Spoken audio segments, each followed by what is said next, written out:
Hello, and welcome to Steffoodle. I am Autumn Lolita Steph, and it's time for another collab. So soon? Yes! I kinda overbooked myself. This is the Autumn Lolita Collab. After you've watched this video, make sure to go check out the other videos from Val Kitty's World and Witchy Pink. Although I don't wear Lolita fashion myself yet, I absolutely love it. It's one of my milder neurospicy special interests. If you'd like to learn more about the fashion, I'll link some videos in the description. For now though, let's get to the doll. I decided to use a Monster High G1 Ghoulia for this. She's got some staining on her face, not sure if that'll come off with acetone, but we'll see what I can do. I used my hairdryer to heat up the vinyl to make it nice and squishy so it's easy to remove from the neck peg. The hair is really gross as the glue seeped out over the years, so it's gotta go.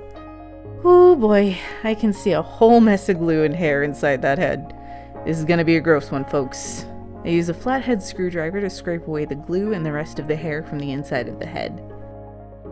Then I remove it through the neck hole with tweezers. This took ages, and it's definitely the grossest glue mess I've had to deal with in a long time. I hit stop instead of record when I wiped the face off with acetone. Whoops. Unfortunately, that did not have an effect on the staining, but I've got a plan. I've been wanting to try head shrinking for a while after seeing many doll artists do it over the years, so this seems like the perfect candidate. I'm going to use the slow shrink method. So I filled my jar with about 30% water and filled the rest with acetone and gave it a stir. I drop the head in and hold it down with a popsicle stick to make sure I get all the air bubbles out of the head.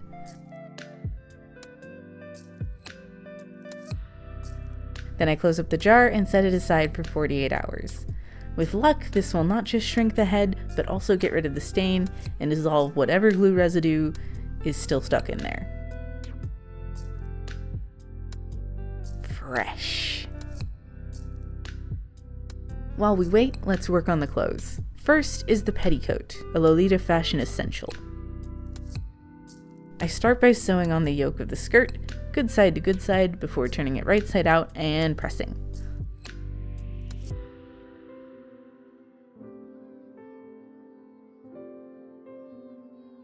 Now for the ruffles.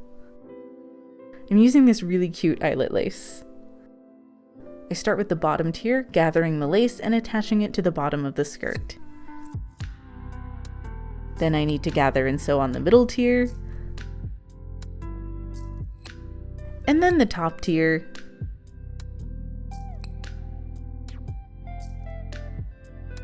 and finally I can sew up the back part way and add a snap for closure.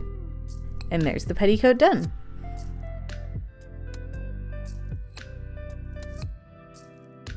On to the blouse. First, I sew the front and back pieces together at the shoulder seams.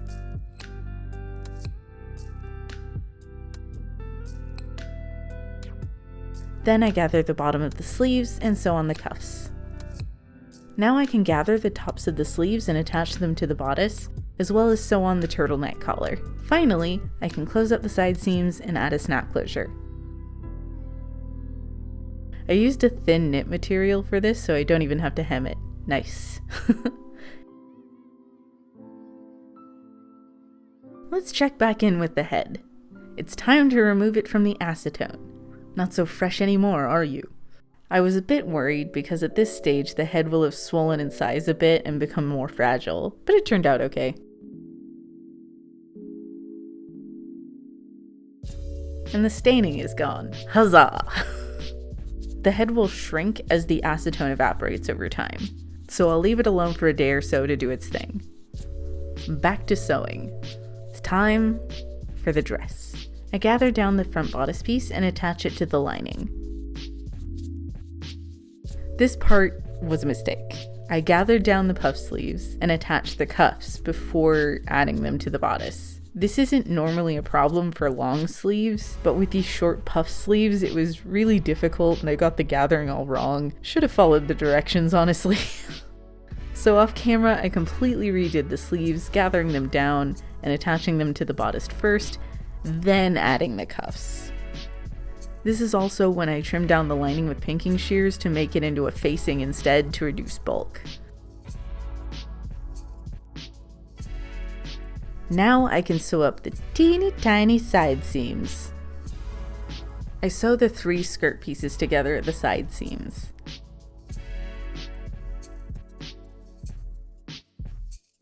And now I can add some ribbon detailing.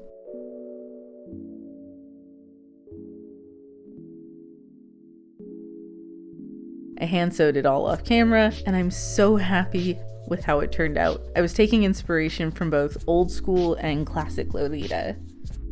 I gather down and sew a ruffle onto the bottom of the skirt.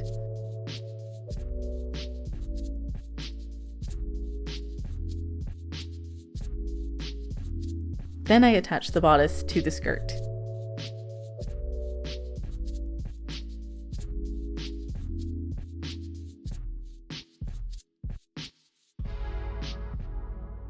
I sew up the back part way and add a couple of snaps for closure.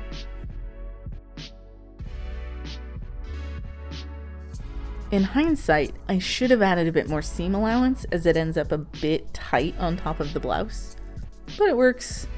I love this dress. I also managed to get a couple of blessed seams in the back. If only the floral ribbon wasn't ever so slightly off. Let's not talk about it. So before the head finishes shrinking entirely, I want to get it back on the body. I trim down the neck peg and shave a bit off the inside of the neck hole just for some added security. Then I pop her head back on and set her aside again for a couple of days.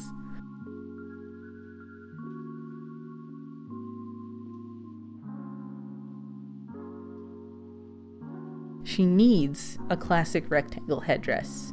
I'll start by sewing on several pieces of ribbon in a crisscross pattern. I originally made the ruffle piece way too short, so I just cut a second one and I'll attach them at the short sides to make one big loop.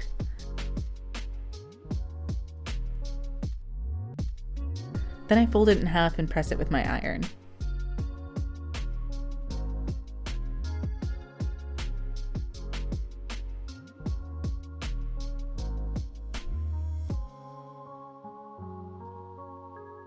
Now I can gather down the ruffle and attach it around the edge of the rectangle. It looks really chunky right now, but after a press it looks great. All it needs are a couple of bows for the sides, ribbon ties, and then I can cover up the messy underside with another small piece of fabric whip-stitched into place. And here's the finished headdress. All done. I love it.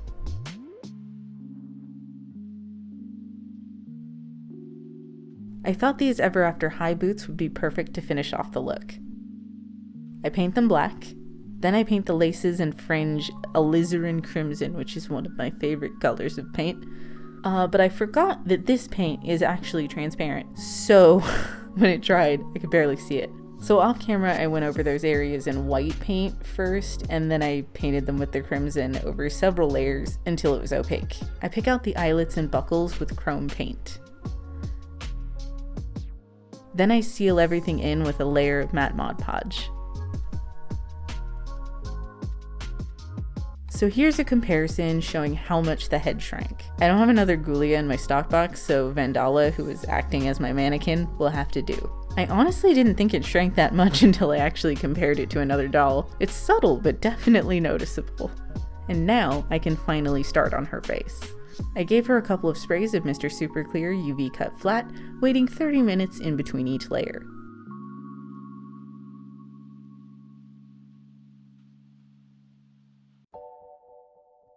I map out her features with my watercolor pencils.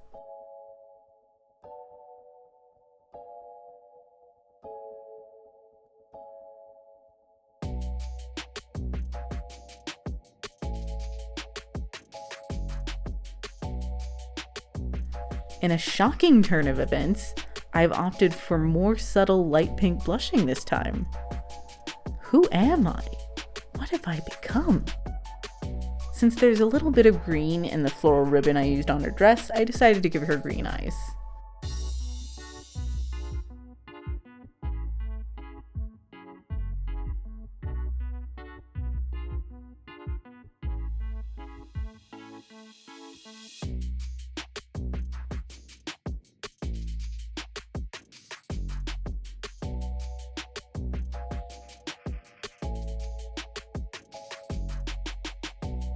I decided to keep the makeup very simple this time, as the focus is much more on the clothing for this doll.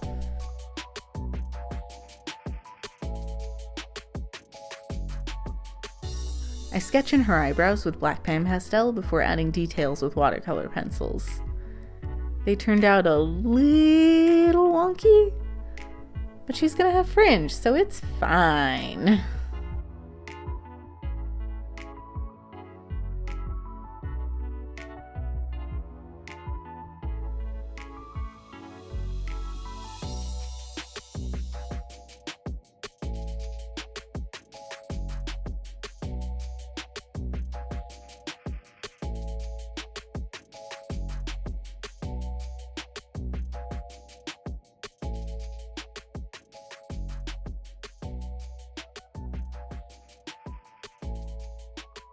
I can't quite remember when I first learned about Lolita fashion, but a friend at university did bring me back a copy of the Gothic Lolita Bible from her trip to Japan in the 2000s. I actually still have it. And I had a flip through while I was thinking about this collab. But I definitely got more into it in the mid to late 2010s. Lolita fashion sort of slots in nicely adjacent to my special interest in historical fashion, since Lolita fashion is inspired by several different periods in history, but with kind of a modern twist. Well, modern-ish, I guess. Like Rococo, Victorian fashion, and the Dior New look all just kind of got thrown in a blender, and I love it.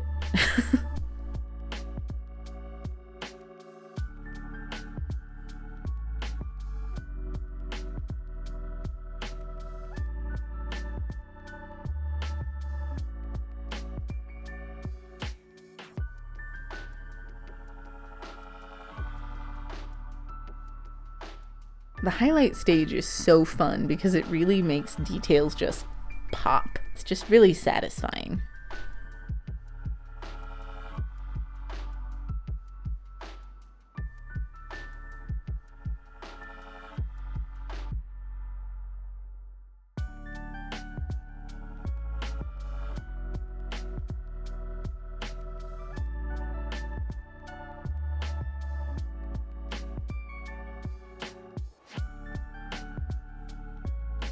And with a final dusting of sparkle, because I could not resist, the face up is done. I paint her scalp black,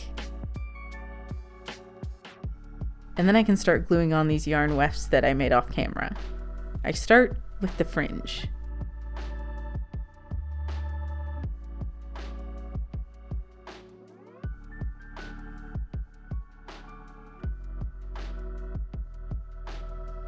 Okay. Now to give it a trim, and bam! Fringe done.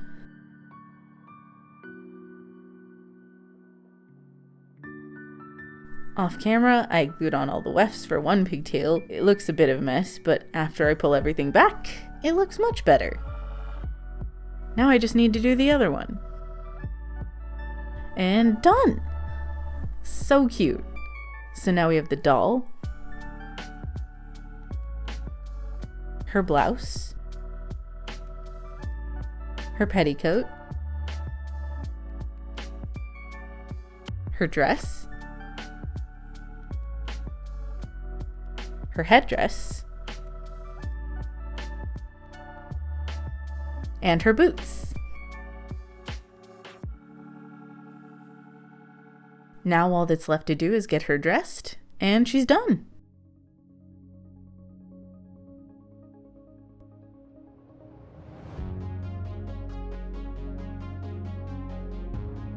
I decided to name her Dahlia, as those are autumn flowers. I'm really pleased with how she turned out.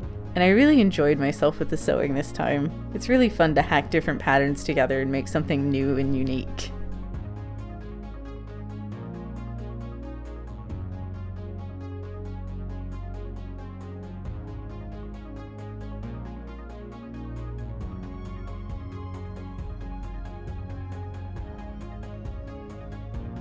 What do you think of Dahlia?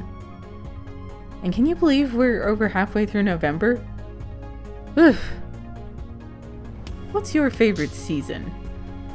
Mine is definitely autumn, with winter being a close second. I like being cozy, what can I say?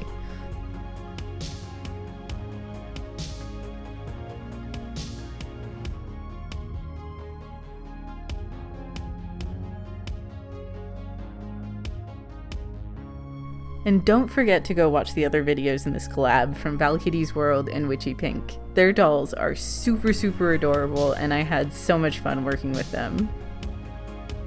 If you liked this video, give it a thumbs up, subscribe if you'd like to see more from me, and click the bell icon and turn on all notifications so you'll know whenever I post a new video. All of my socials will be listed down below. I'm most active on Instagram, and if you really like what I do and you want to buy me a coffee or help me afford supplies, you can find a link to my Ko-fi tip jar in the description below, or you can click the super thanks button right below this video.